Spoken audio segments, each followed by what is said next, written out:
आज मैं आपके सामने पेड़ पौधे मत तोड़ो की कहानी सुनाने जा रही हूँ। कमला 10 साल की लड़की थी।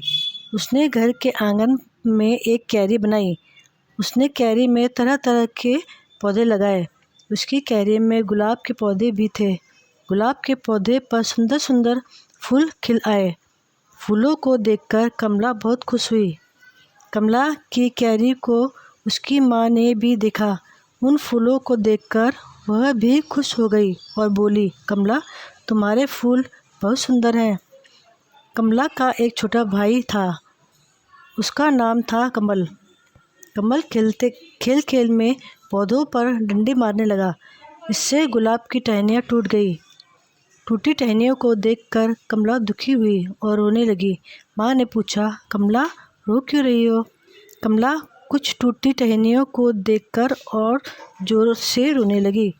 माँ समझ गई कि गुलाब की टूटी टहनियाँ देखकर ही कमला रो रही है। उसकी मेहनत बेकार हो गई है। माँ ने कमल को बुलाया और पूछा, बेटा, क्या तुमने गुलाब के पौधे तोड़े हैं? कमल ने मुँह नीचे कर लिया, धीरे से बोला, हाँ माँ, मैंने ही ये टहनियाँ तोड़ी है। माँ, बेटा, तुमने सच बोला है, इसलिए मैं तुम्हें दंड नहीं दूंगी, परंतु इतनी बात समझ लो कि पेड़ पौधे तोड़ना पाप है।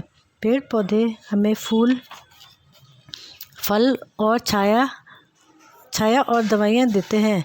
ये हवा साफ करते हैं। इनसे हरियाली फैलती है। इसलिए पेड़ पौधे कभी मत तोड़ना। कमल, माँ, मुझसे गलती हुई है। अब मैं कभी भी पेड़ पौधे नहीं तोड़ूंगा। फिर उसने कमला से कहा, दीदी, मुझे क्षमा कर दो, मैंने तुम्हें दुख दिया है। कमला मुस्कुराकर बोली, भैया, जो हो गया सो हो गया, आओ अब खेलने चले। यह कहकर वह अपना हाथ पकड़कर खेलने चली गई।